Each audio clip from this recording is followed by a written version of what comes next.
100 years since the some of the scholars said that since the what we call that the first revolutions, we have achieved quite tremendous achievement in our civilizations, but yet we also need to recognize the contributions of the early scholars, especially during the um, 14th, 13th centuries, that actually, I would say, uh, built a foundation, or they actually mark the foundations of the modern history.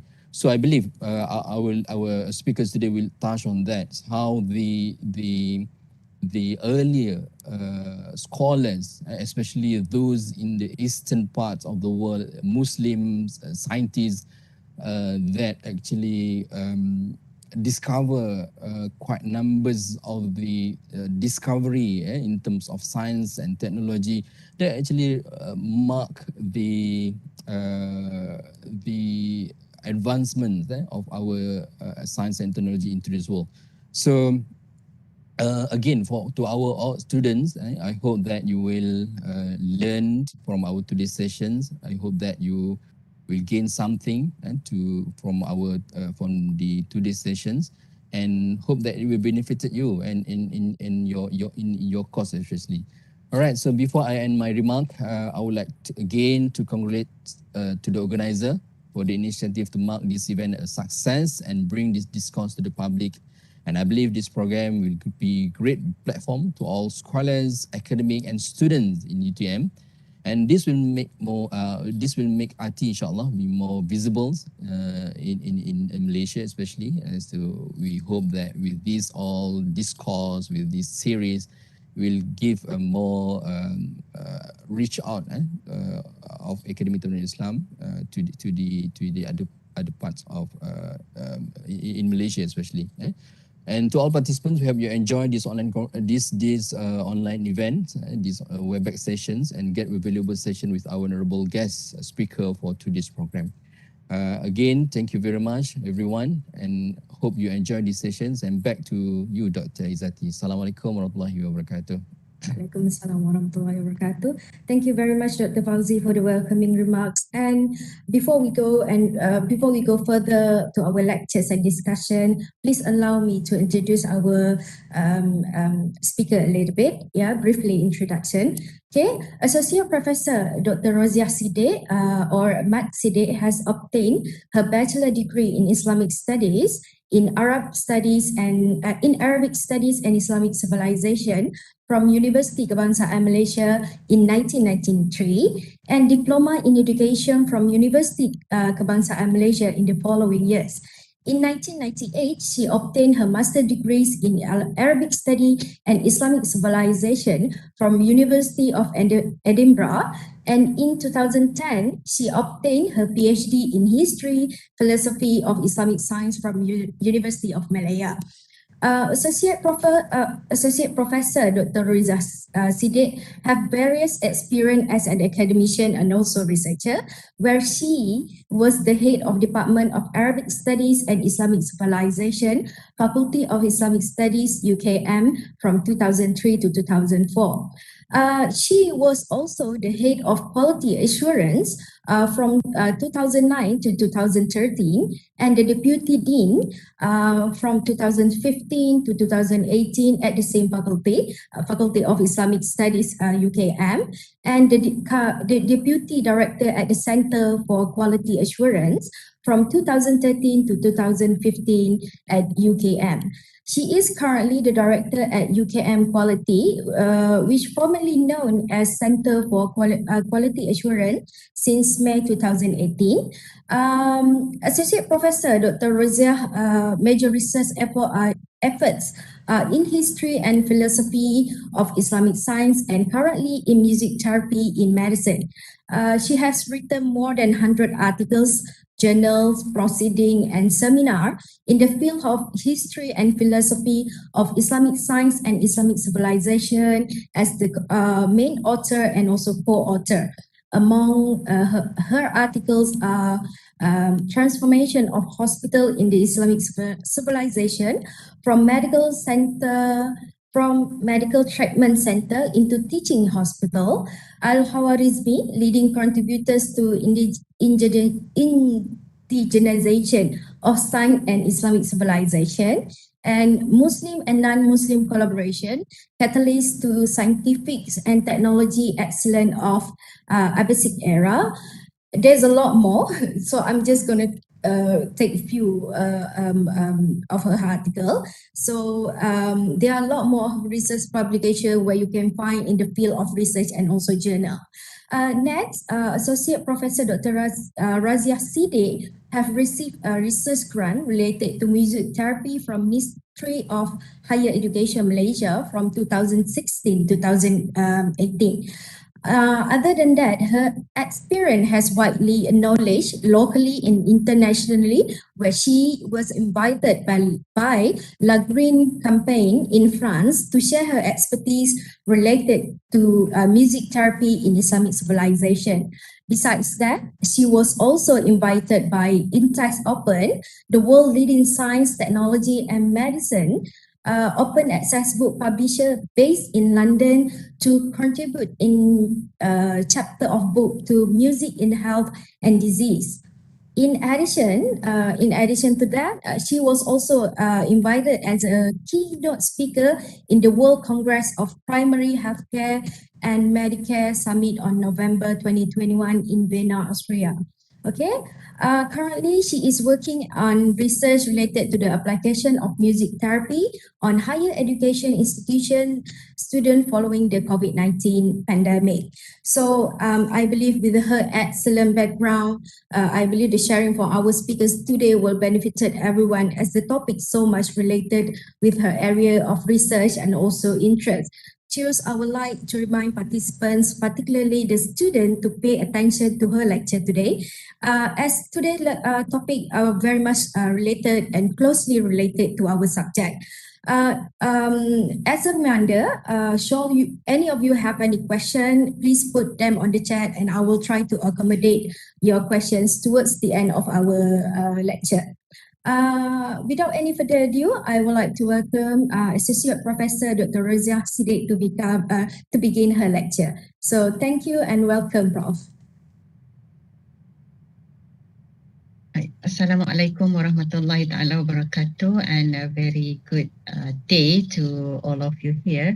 Welcome to UTM Holistic Capacity Building in Science and Technology. That's the name of the program, right? Okay, first of all, I would like to thank our moderator today, Dr. Nur Izzati Muhammad Nur Filan, for your kind introduction just now. I first met Dr. Nur Izzati in Kyoto University, Japan, actually, a few years back when she did her PhD there. And thank you also to Academy Tamadun Islam of UTM for inviting me to this program. I'm very honored, actually, to accept this invitation. Thank you very much. As mentioned by Dr. Nur Izzati just now, my name is Rozia Siddiq, coming from Research Center for Arabic Language and Islamic Civilization, Faculty of Islamic Studies, University Kebangsaan Malaysia. Hopefully my sharing today will spread the knowledge and also will bring benefit to all of us here. Okay, during our run dry session yesterday, I was told that this program is attached to a general subject taken by all UTM students. So it gives me some indication that not all of the students here have a background in world civilization, including earlier civilization, Islamic civilization, and also European civilization. So I will try my best to explain as general as I can. I mean, not going deeper into each civilization. Okay, the topic given to me is the advancement of science and technology throughout human civilization's history that shaped modern society. So I will share my slide first.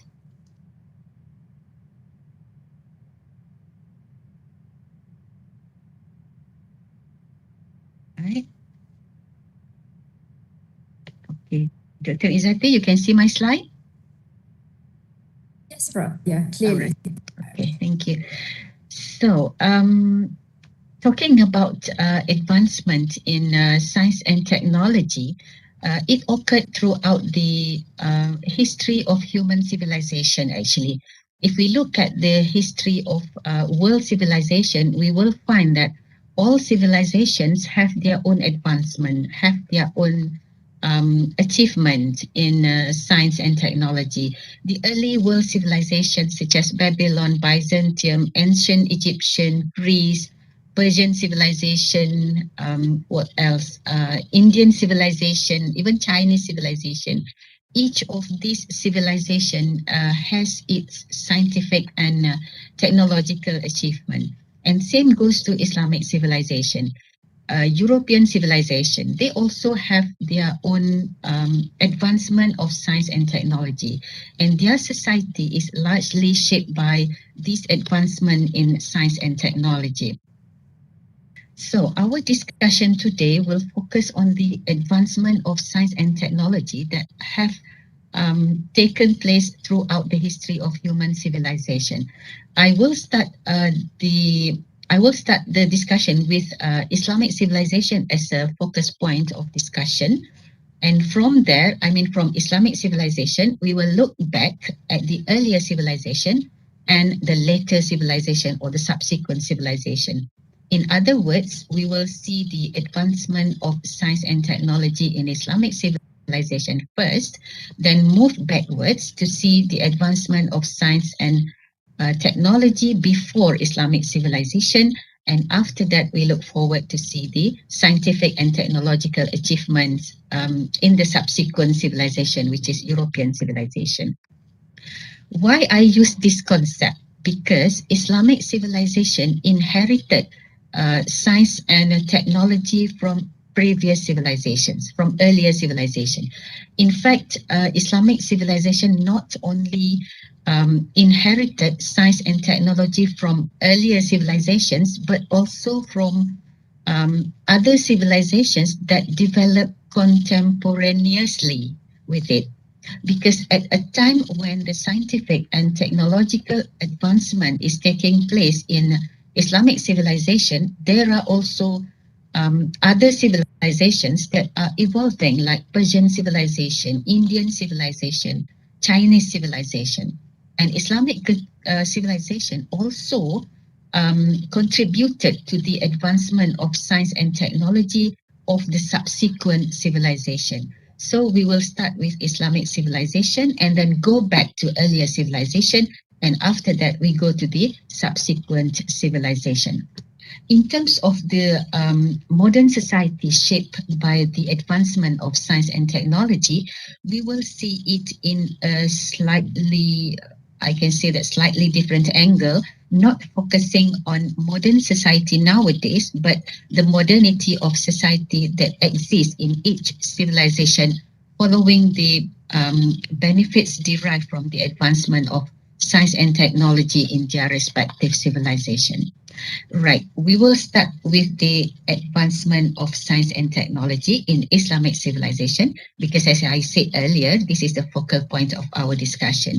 Before we look further into the advancement of science and technology in Islamic civilization, let's have a look first why this civilization became great, why it flourished, what caused Islamic civilization to reach its glory.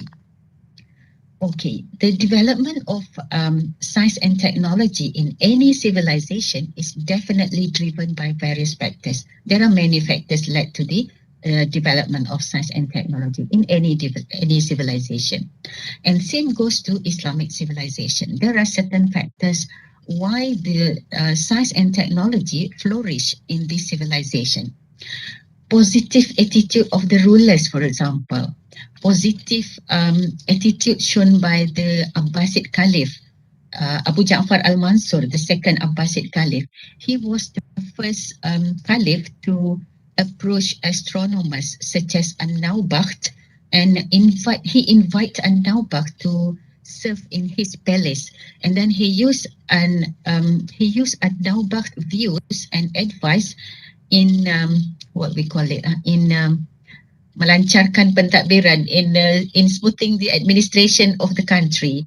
For example, when the Caliph wanted to lay the foundation stone for the construction of the city of Baghdad, uh, the Caliph followed to the time that is considered appropriate in terms of astronomical calculation performed by An-Nawbakht. If we look at the Ottoman era, we will also find the same example. Sultan Muhammad Al-Fatih, for example, he hired a Roman scientist named George Emeritus to teach him about Ptolemy's work related to geography, if I'm not mistaken, and world maps. And based on his interest and attitude towards this knowledge as well, Al-Fatih also gave encouragement, give assistance to every translation and writing activity by providing a library for scholars. He provided a special space in his palace just to store classic manuscript, and the space is said to contain around 12,000 volumes of books.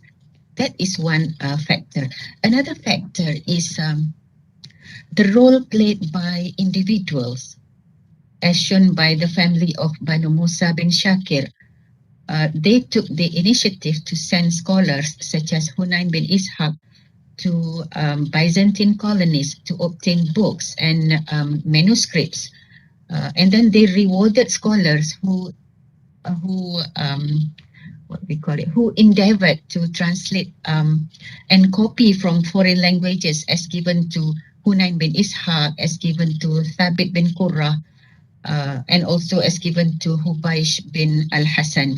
All of them are translators. Then we have national science policy as another factor. This policy consists of many things, and among the policies are translation activities. Talking about translation activities, this activity alone takes a very long time. According to historical sources, 300 years were utilized for this translation activity only. Can you imagine how many works translated throughout the period of 300 years? How many translators involved throughout the 300 years? We will see later some of the list of works translated into Arabic and also the name of the translators, but we will see some of them only. Okay, another policy is the establishment of academies such as Baitul Hikmah, which not only conduct translation activities but also manuscript copying, collection of manuscript, preservation and storage of manuscript. Then we have establishment of observatories, such as observatory in Maraga, Azerbaijan, which operated, if I'm not mistaken, since 1262, and equipped with a library containing more than 400,000 collections of materials. We also have Ulugh Observatory in Samarkand. We also have another academy like libraries such as Khizanatul Hikmah and so on. Next, we have Arabic language as one of the factors which led to the advancement of science and technology in Islamic civilization. This is the only language used in Islamic Empire at that time. Islamic Empire at that time covers an area of around 400 million kilometers and use only one language, which is Arabic. Everybody speak the same language. Okay, how many languages we use in Malaysia? So many, right? Seems that we are not united on the issue of language. We use any language we like. Okay, we stop at this point. I don't want to talk more on this issue. Right, going back to Islamic civilization, anyone who wanted to study at any university in the Islamic Empire had to be proficient in Arabic. So they have to study the language first, master the language, and then they can be a student at the university in Islamic Empire. Okay, now we move on to another factor, the economic factor related to agriculture, related to industry. In Egypt, for example, the agricultural land is so fertile, so that allows Egypt to export wheat to Medina and Istanbul. And this, of course, can generate income, a lot of income to the country. So this economic development will cause tuan tanah. How do we call tuan tanah in English? Landlord. Okay. Generate economic, that kind of economic development will cause landlords to be interested in getting more yields. So the way is to hire scientists. The landlord will hire scientists to do research on how to fertilize the soil so that they can get more yields. Apart from that, there are also many other factors which I don't mention here, like collaboration between Muslim and non-Muslim scholars and so on. Now, looking at the scientific and technological advancement by Islamic civilization, it covers various fields such as medicine, chemistry, botany, engineering, geology, astronomy, mathematics, and so on. It's too many and I cannot mention every single one of them, but let's see a few of the examples. In the field of medicine, for example, many hospitals were established to provide services to the community to achieve a better level of health. Various treatment methods are also used to treat patients, including music therapy methods that are widely used in treating mental patients.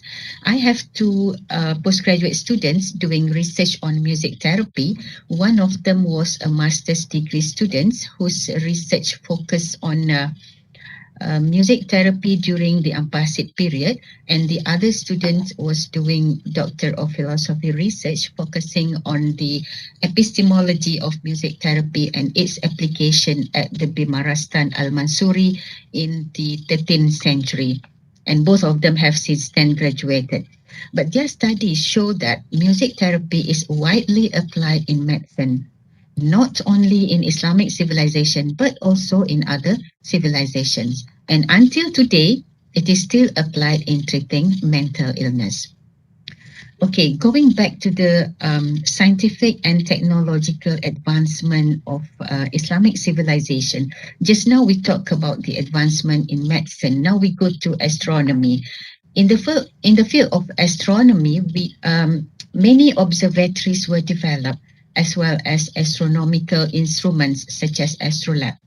In mathematics, new concepts are discovered such as algebra. In the field of engineering, many innovations are done by scholars. The creation of automatic water pump, elephant clock, Noria, what else? Hand washing device, for example. All are evidences of the scientific and technological advancement in Islamic civilization. If we look at the architecture side, we have many beautiful buildings such as Alhambra Palace, we have Qubbat al-Sakhra, we have Imnatulun Mosque, and so on. Related to this architecture is also the acoustic system. At that time, there were no speakers like nowadays. So how to amplify the voice, how to louden the sound, how to increase the volume of the sound.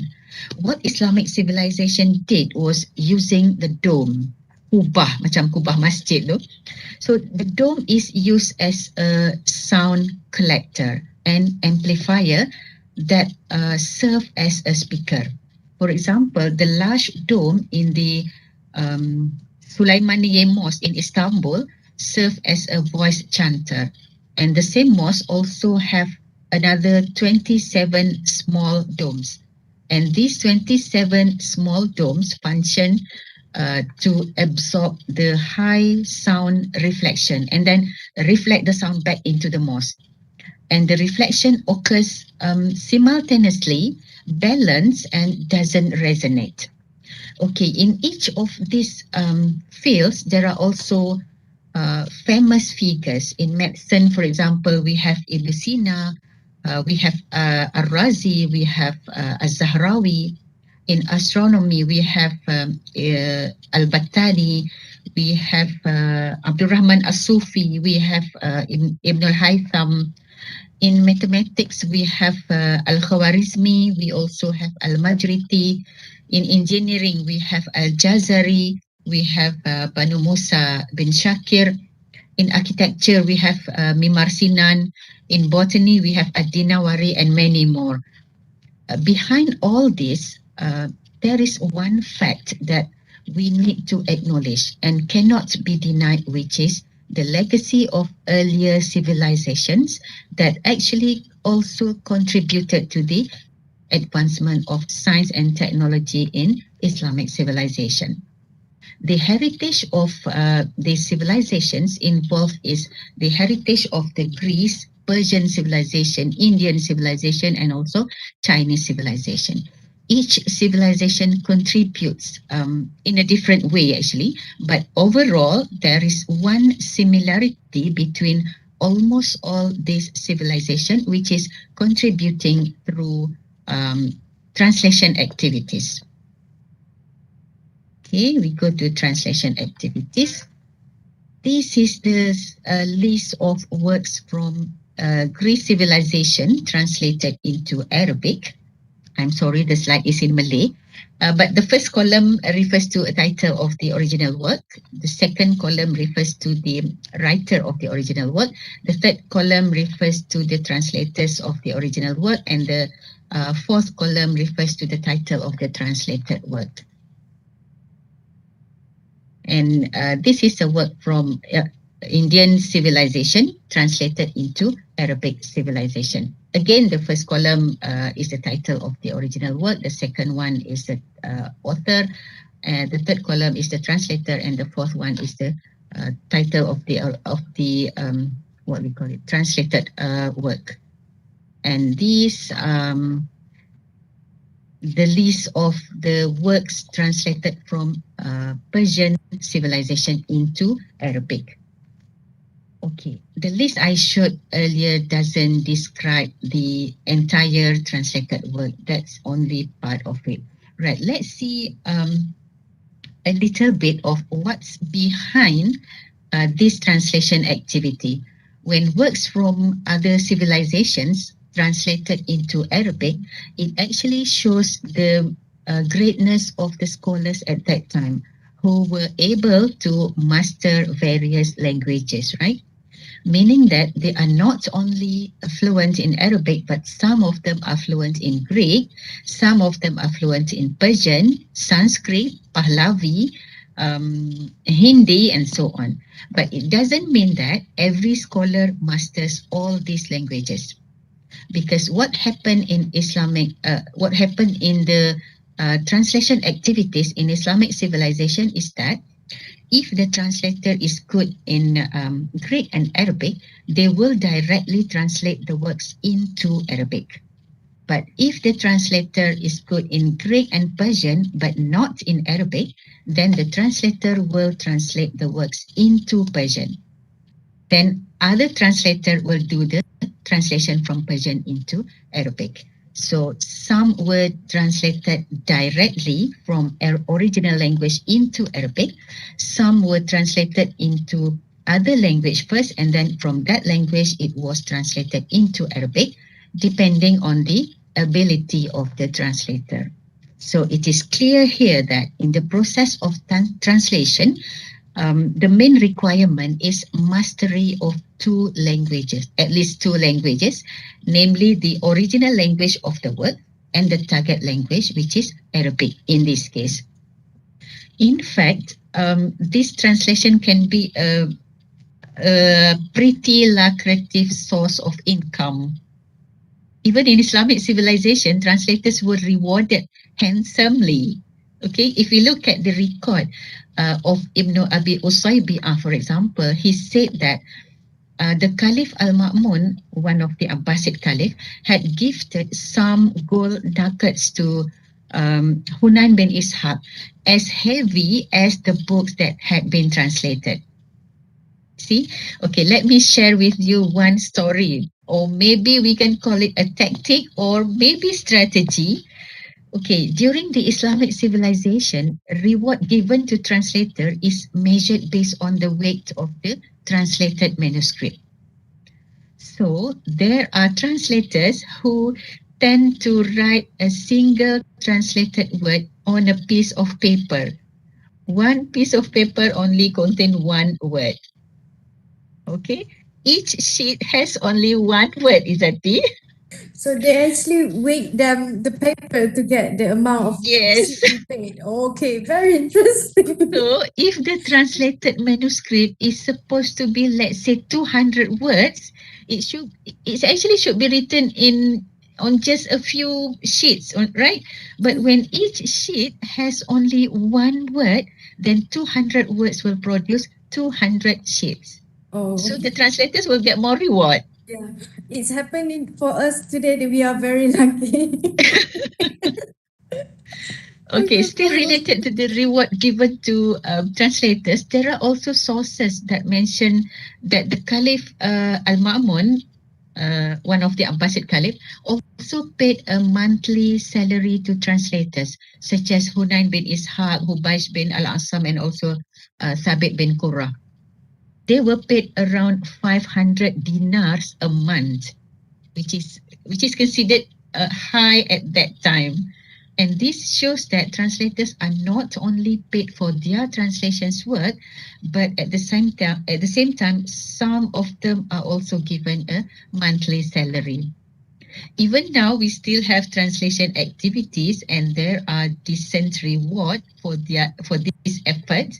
So anyone here who master at least two languages, for example, Arabic or English or Chinese or Indian and Malay, you can take advantage of this as a source of income. Later, you can try to find this kind of opportunity with the, how to call it in English, Institut Terjemahan dan Buku Negara, Malaysian Institute of Translation and Book, something like that. But if you haven't mastered two languages, it's okay. Don't worry. There is still time to try to master that language, because what matters here is effort, right? Now, going back to the works translated earlier, I'm referring to the three slides before. It is a witness that the earlier civilizations have their own advancement in science and technology. Society at that time had reached a level of advancement in science and technology. For example, Indian community already knows about mathematics. Indian has their own number system, namely Brahmic script. They also have Kharosti script. Greeks were also advanced in mathematics, and they had their own number system, namely Ionic numerals. In astronomy, Indian already knows about astronomy. They even have an astronomical encyclopedia known as Panchasiddhanta, and they know about the idea that the Earth is round. They know about lunar system. They know about solar eclipse, and in medicine, Indian has Ayurveda. As for Persian, they have a famous intellectual center located in Jundishapur.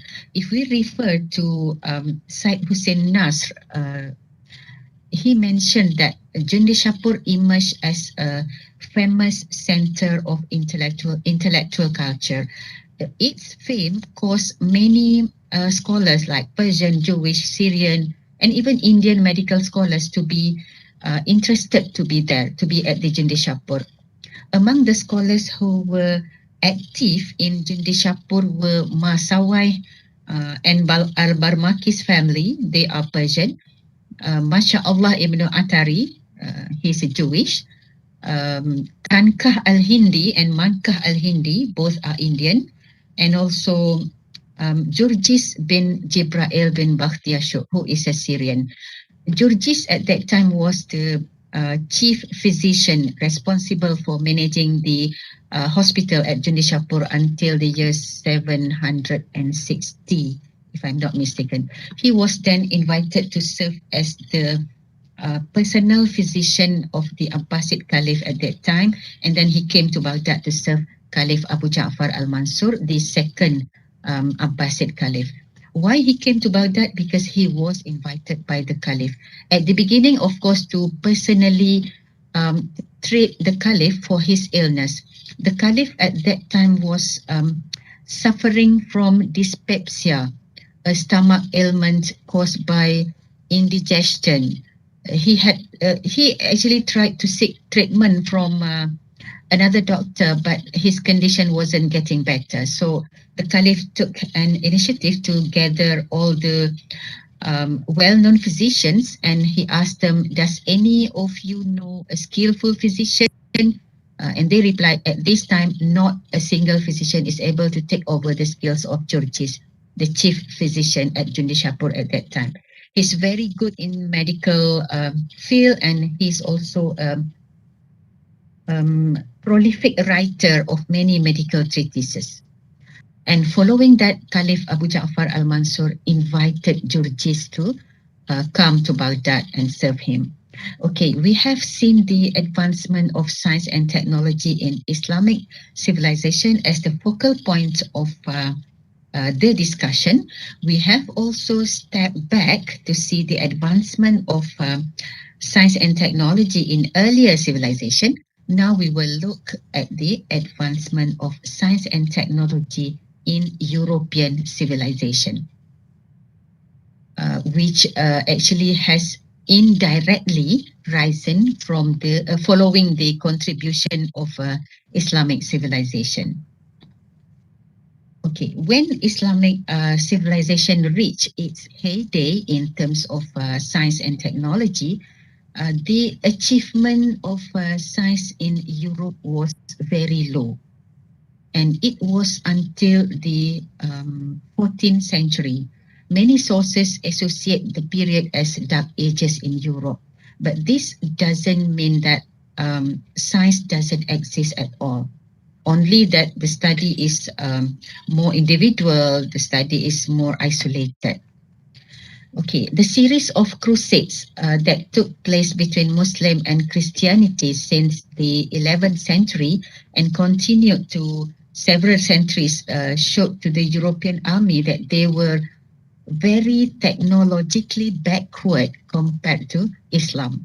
They see how cotton is woven in Islamic countries. They see how wheat is milled using windmills, medical technology, banking system, higher learning institutions. What's more, the library grew everywhere in the Islamic Empire with a large number of collection, hundreds of thousands, if I'm not mistaken, compared to the largest library in Europe at that time, which was the monastery of Saint Gall, which has only 36 volumes of material compared to 100,000 in Islamic Empire.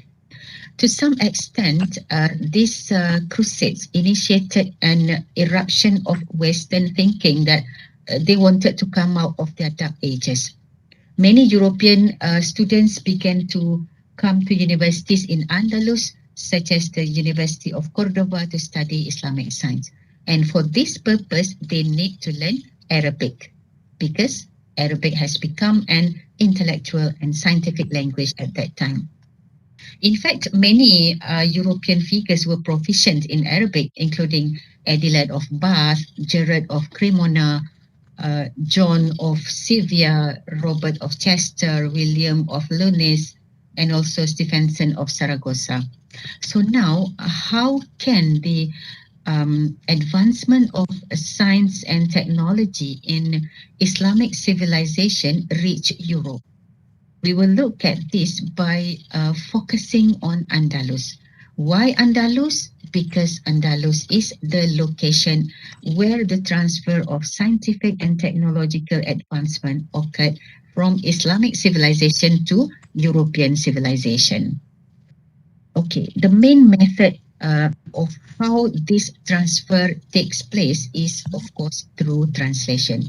You see, similar process. Islamic civilization used translation process to get knowledge from earlier civilization. And now European civilization do the same process to get knowledge from Islamic civilization. In the early stages, translation was done from Arabic into Latin, followed by translation into several other European languages, such as French in the 16th century, German in the 18th century, and English in the 19th century. Among the translators at that time were Michael Scott, Robert of Chester, and also Gerard of Cremona. Gerard of Cremona himself, he spent 50 years studying Islamic science in Andalus. And he translated more than 90 works from Arabic into Latin. How many works that we translated now? Izati, did you have any translation word published? Okay. It's a bit shampoo. One person can do translation of more than 90 works from Arabic into Latin, including one of the translation work is Az-Zahrawi's work. Az-Zahrawi is a medical doctor in Andalus, and his work entitled At-Tasrif Liman Ajiza Anit Ta'lif. And this 30 treatises. And Gerard of Cremona only translated the 30th treatise, which is on surgery. So he translated this treatise, the 30th one on surgery, into Latin. Although he only translated only translated one treatise, but it was his efforts that introduced Az-Zahrawi as a surgeon in Europe in the 13th century. Why did Gerard choose that treatise? I mean the 30th treatise, because it is the only complete Arabic medical work that emphasizes the practical rationale of surgery, containing a descriptive discussion of surgical operating procedures and instruments used, accompanied by illustration of his instrument. Yang mahal tu illustration of the instrument. This instrument is considered a new, we call it a new landmark in the history of surgery, as it was the first medical work to contain illustrations of the instruments used during surgery. So initiative by Gerard of Cremona breaks down cultural boundaries in understanding information originally written in different languages. And therefore, works that previously could only be understood by Arabic native speaker can now be understood also by European society, because it is already translated into their language. And this led to the spread of the work in Europe. A translation of this work was also released in 1497 in Venice, reprinted several times, 1499, in 1500, 1506, 1530 and 1531 in Venice, 1532 in Strasbourg, 1540 and 1541. By end of the 16th century, more than 20 editions of translation of At-Tasrif Liman Ajiza Anit Ta'lif into various languages has been published, with most of them being from the 30th treatise. And in the following centuries, the activity of translating the 30th treatise from the work of At-Tasrif was still going on. In 1778, for example, 2 translations into Latin by John Canning were published in Oxford. And this is the first translation in the modern edition. In addition to the translation into Italian, the 30th treatise was also translated into French, and it was published in Paris in, if I'm not mistaken, in 1881. And the latest version is a translation into English by Spink and Lewis, dated back to 1930s. And it was then published by the University of California Press under the title Albucasis on Surgery and Instrument in 1973. This time, the translation is also accompanied by Arabic text. Okay, talking about translation, I should mention here that Europe also institutionalized translation activities by establishing translation centers in Palermo, in Toledo. By institutionalizing it, translation activities are in full swing, so they can do more translation in that by using that institution. I once went to Toledo in 2019, if I'm not mistaken, and stopped at the Toledo School of Translation. The building is still exists, but I'm not sure whether it still functions as a translation institution or not. Okay, when works from Islamic civilization were translated into European languages, then Islamic science flourished in Europe. But we have to aware that European society didn't fully accept Islamic science. They filter the content of Islamic science first. They filter the content of science first. For example, in algebra, they discard the Faraid element and take the quadratic equation. In trigonometry, they take Islamic trigonometry, but they discard things related to determining direction of Qibla. They discard things related to calculating the prayer calendar. They take the chapters of sine, cosine, and tangent. They change Mecca as the longitude reference and replace it with Greenwich. They took Ibn al-Haytham concept of the camera, but they discarded the concept of light as guidance in optics. So what I can say here is that Europe has changed the value system in Islamic science to their own value system. Why this happened? Because science need to have values that is appropriate to the society, meaning that if science developed in Islamic civilization, it must have Islamic values. If science develops in Chinese civilization, it must contain Chinese values, must have yin and yang, for example. And if science developed in European civilization, it must have values that is appropriate to European society. That's why this kind of things happen. And from here, European society developed their science and technology. They developed educational institutions. The earliest, for example, in Paris and Oxford in 13th century. At the beginning, the curriculum was initially based on the university curriculum in Andalus. The examination and degree system practiced in Andalus also became a model to the university system in Europe. But later, they developed their own system until today. Besides educational institutions, we have paper manufacturing technology, which spread to Europe, and the earliest paper mills in Europe were first developed in Fabriano, Italy in 1276, and then in Troyes, France, and also in Nuremberg in Germany in 1390. And this kind of manufacturing technology opened a new chapter to the spread of knowledge through books, because they can publish book. The transfer of other technologies such as windmills to be used in agricultural areas is also taking place.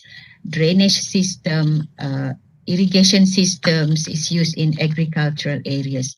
And Europe began to plant pomegranates, lemons, bananas, sugarcane, cotton, rice, and also grapes, and so on. Right. We have seen the scientific and technological advancement throughout human civilization's history. Now, how can we say that the advancement of science and technology shaped the modern society? Remember, I mentioned earlier that the modern society in the context of our discussion is the modernity of society that exists in each civilization following the benefits derived from the advancement of science and technology of their respective civilizations. So we will look at this in three aspects. First, the advancement of science and technology lead to a better society. For example, let's look at the advancement of medicine done by Az-Zahrawi. Before this, I mentioned the treatise of the 30th treatise of At-Tasrif Liman Ajiza Anit Ta'lif, which was translated over several centuries into various European languages, right? In the 30th treatise, there are about 200 surgical instruments sketched by Az-Zahrawi. And this innovation made by Az-Zahrawi not only improve the quality of the medical field, but also provides a better level of health to the society in Islamic civilization. To European civilizations, Az-Zahrawi's work contributed from the point of view of community education, especially in the field of medicine. This is because the 30th treatise is also used as a reference material in medical schools in Europe, as a reference book. It began with the initiative of Gerard of Cremona, as I mentioned earlier, translating the 30th treatise into Latin, and it was later used as a reference in the field of surgery at Salerno Medical School in Italy, for example. It is also used as a reference book at Montpellier Medical School in France. And it's used as a textbook and primary references material of surgical operations in Europe lasted for over 500 years, from the 12th century to 17th century. When great work is made into a syllabus in a medical school curriculum, of course, the result will be a great medical experts. Indirectly, the community will get the services of good doctors.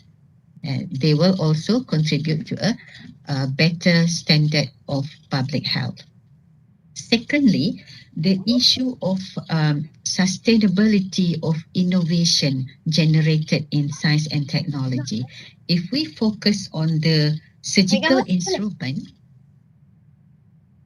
by Az-Zahrawi, for example, we find that some of the instruments are not much different from the instruments that still exist today. I have graduate students who studies from the point of view of the sustainability of Az-Zahrawi's surgical instruments, focusing on otorhinolaryngology, the ENT one. The finding of her study indicate that some of Az-Zahrawi's instruments in otorhinolaryngology related treatments are still available and used in similar treatments today. It may just differ in terms of material used to produce the instrument. Majority of the material used at that time are silver and bronze, and majority of modern otorhinolaryngological, surgical, and medical instruments are made of stainless steel material.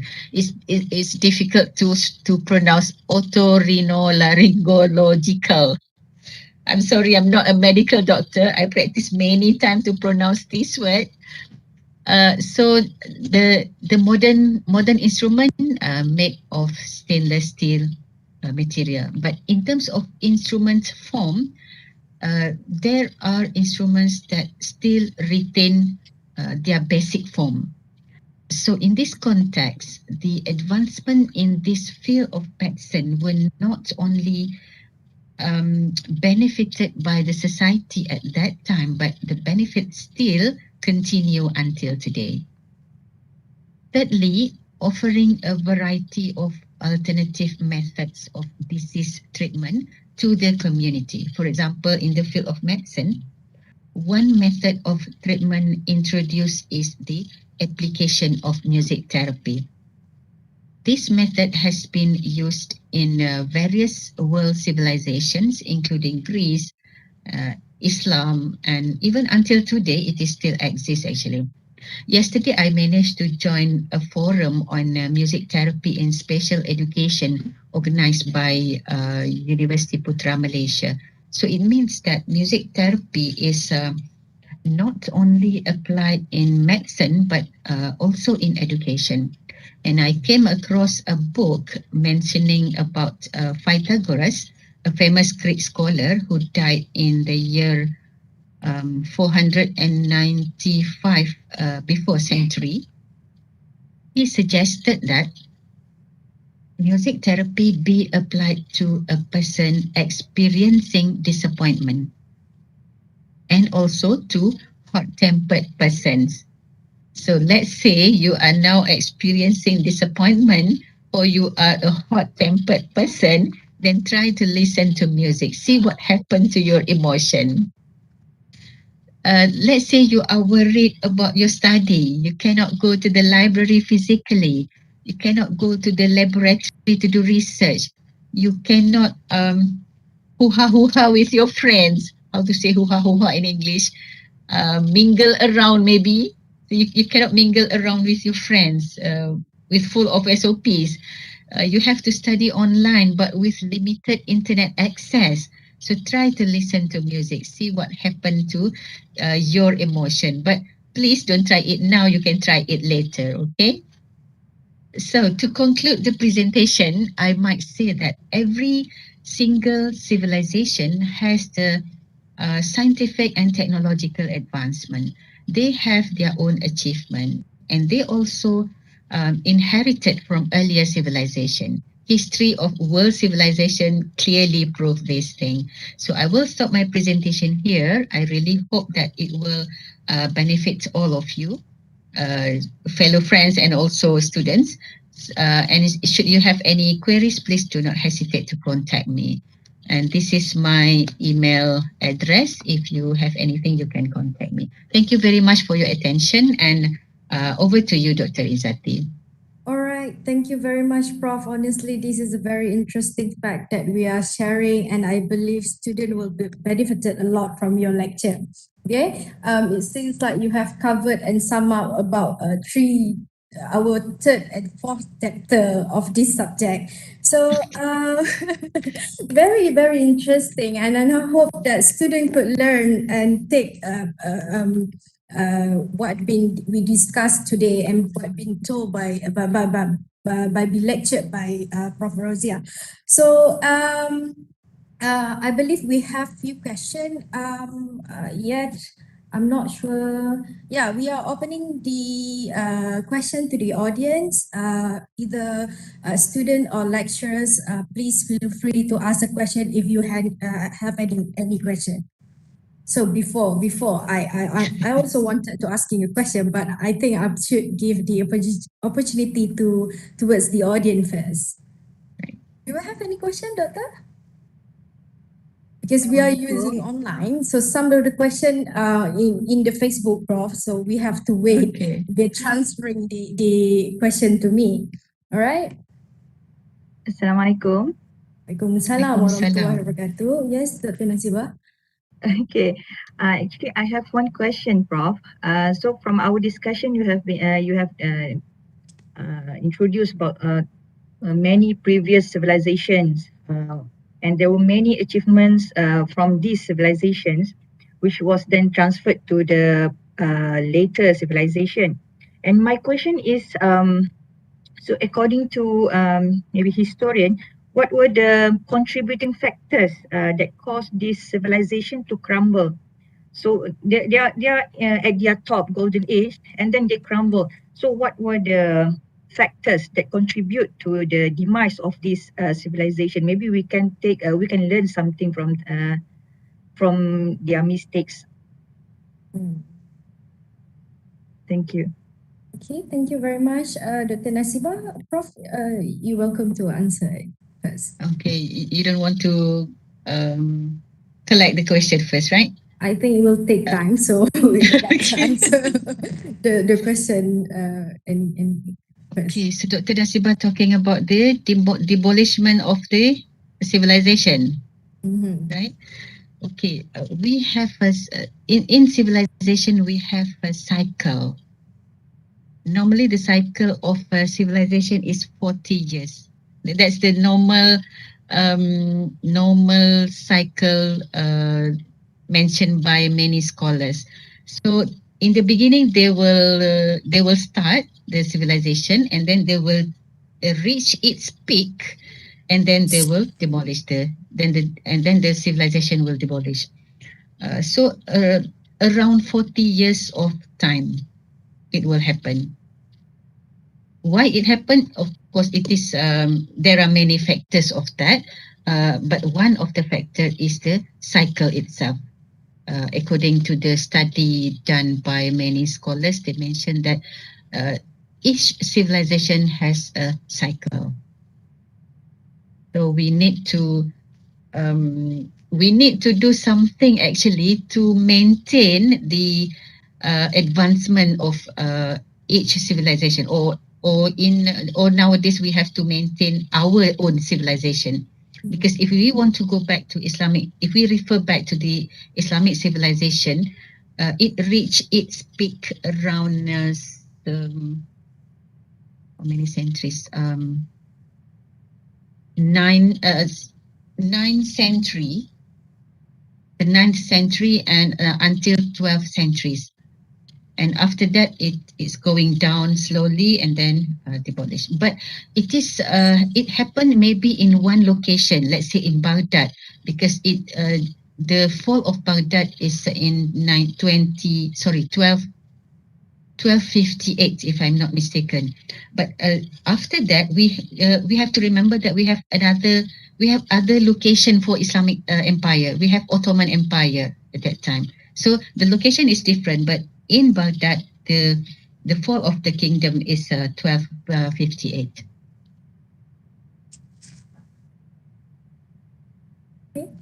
Is that answering your question? Dr. Nasiba? I hope it does. So, Prof, Thank you, Prof. okay. I have a question. Okay, towards your presentation, we could see that on the history of science and technology in the Islam and Islamic area, that it's clearly demonstrate and show how science on the Islamic era, especially on the Abbasic era, were experimenting, innovating, and also pushing the boundaries on the science and technology up to, you mentioned earlier, up to 70 centuries. So afterwards, it's like Dr. Nasiba said, it's become crumble in the Islamic society, in the Islamic civilization, and seems to be disappeared. Even until now, we start to revitalize it yet. So in your opinion, Prof, what can we do, or what need to be do in order to boost and to revive the science and technology back into the modern, the modern society of Islamic society? Okay. If we refer to the factors which led to the advancement of science and technology during Islamic civilization, of course, I said earlier that we have around 300 years of translating process, right? Mhm. But I'm not saying that if we want to boost again Islamic civilization, we don't have to do that kind of process, because we need another 300 years. So we have to customize to our society nowadays. we may have to what we call it. We may have to translate many references many manuscripts from Islamic civilization, but please remember that we cannot take much time just to translate the works, okay? Because we don't want to spend another 300 years to get the knowledge. So we may have to what we can do.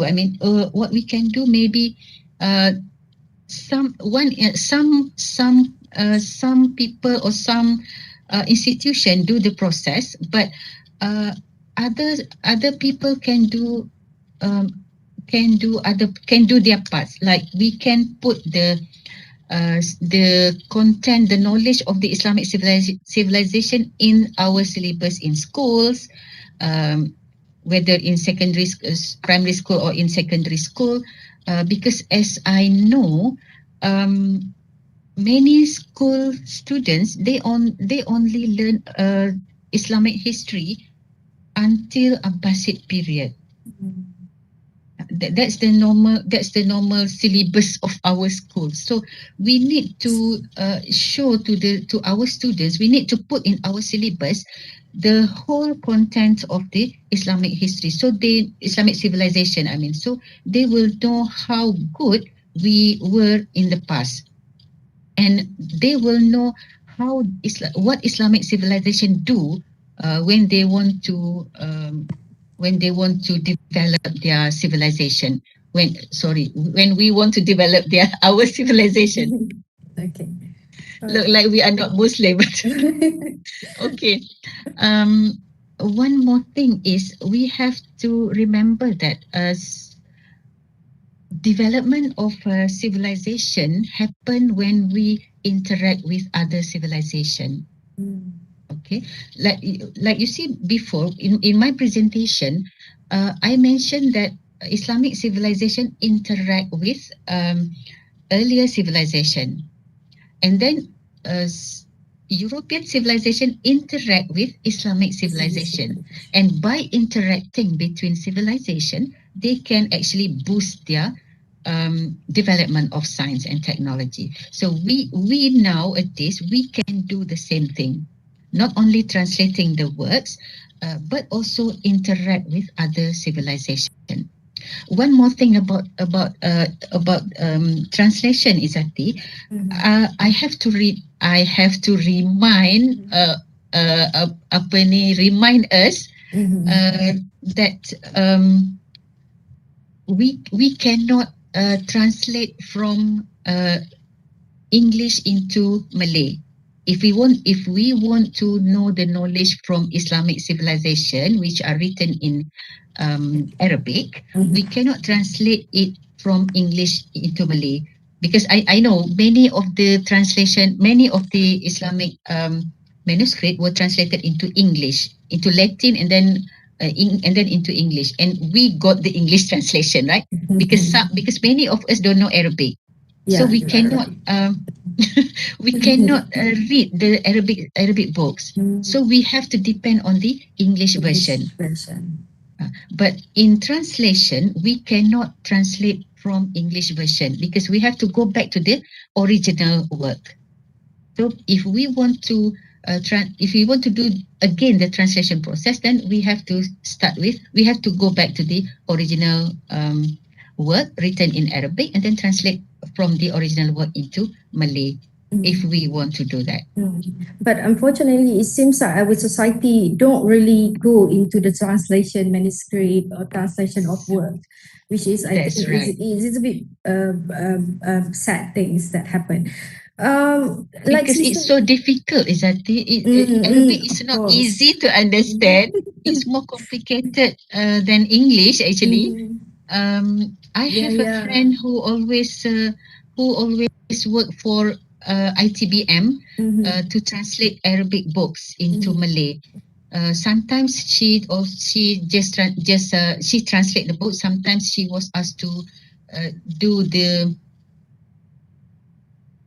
apa ya, dia sunting buku itu, sunting balik translation done Editing. by other editing. Okay. Yeah. The word didn't come to me. It's okay, bro. Okay.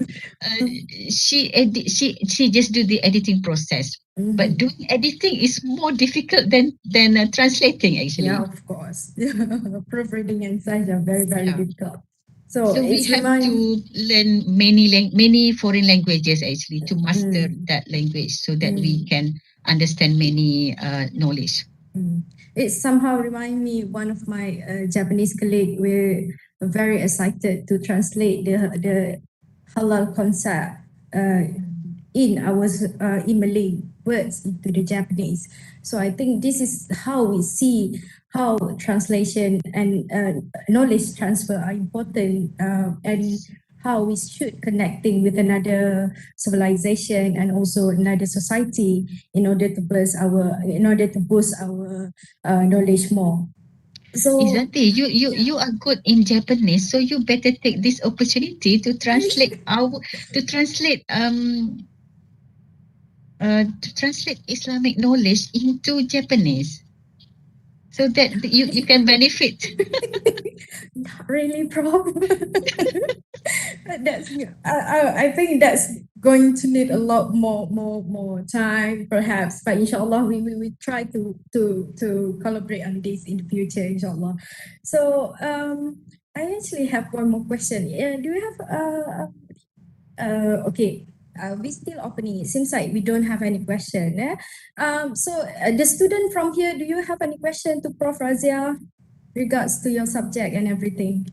Okay, Prof. One last question. I promise this is my last one. So in many areas we discussing, you are presenting just now that many areas of science like medicines, astronomy in the early Islam, it seems like to become an open door to another interpretation and achieve the orang kata apa knowledge transfer to another society.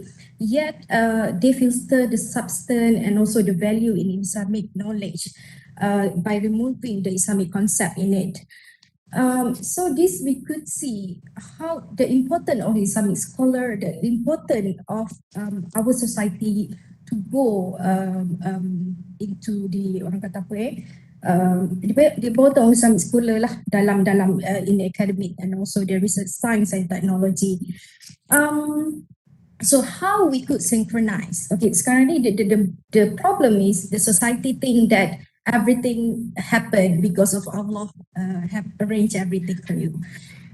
So how do you think we could synchronize our understanding, especially to our student, that how to synchronize the modern society with Islamic concept of science and technology?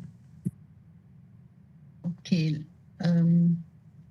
When I study history, I mean Islamic Arabic studies and Islamic civilization, what my mom said to me is, we need to study Sharia, not history. So what I said to my mom was, sampai bila kita nak makan kicap yang orang buat? Okay. That's my answer, Izzati. We need to know the knowledge. We not only need to know Sharia. We have to Muslim as a Muslim. We have to know science. We have to know the technological part because we have to travel. We have to let's say when we go to Japan. How can we ensure that that the food is halal for us? So it must be prepared by certain criteria so that it can meet the halal criteria. And if we only study Sharia, but not only study how to make food, not only study how to make the sauce, for example, how to make kicap, for example, we cannot live like that because we cannot be a modern society if we stay like that. Thank you, Prof. Thank you very much, Prof. I hope this could be an open draw to our future generation to consider the study of science and technology, which I think sometimes kita terlepas pandang I'm not sure in English word, but in Malay, I think sometimes we took it for granted because it's already in our eyes, it's already served. Somebody did the research, we just need to follow them. So I hope maybe in the future more Islamic scholar in science technology will develop and will appear, inshallah. So Prof, it's almost the time. So since we don't have any other question from the audience, I would like to thank you very much for your very informative, very interesting information, and knowledge transfer today. And I really hope that students can learn something and could gather much information towards the lecture. So thank you very much, and to everyone, also all the participants. We looking forward to see you in the next session, inshallah. Thank you very much, and see you in some other times. Thank you very much. Thank you, again, Prof. Idafi. Thank you all. Maybe we can have a Yeah. photography session. Yeah. Oh, Please, okay. everyone, turn on your camera, and then we'll take gambar sama-sama lah.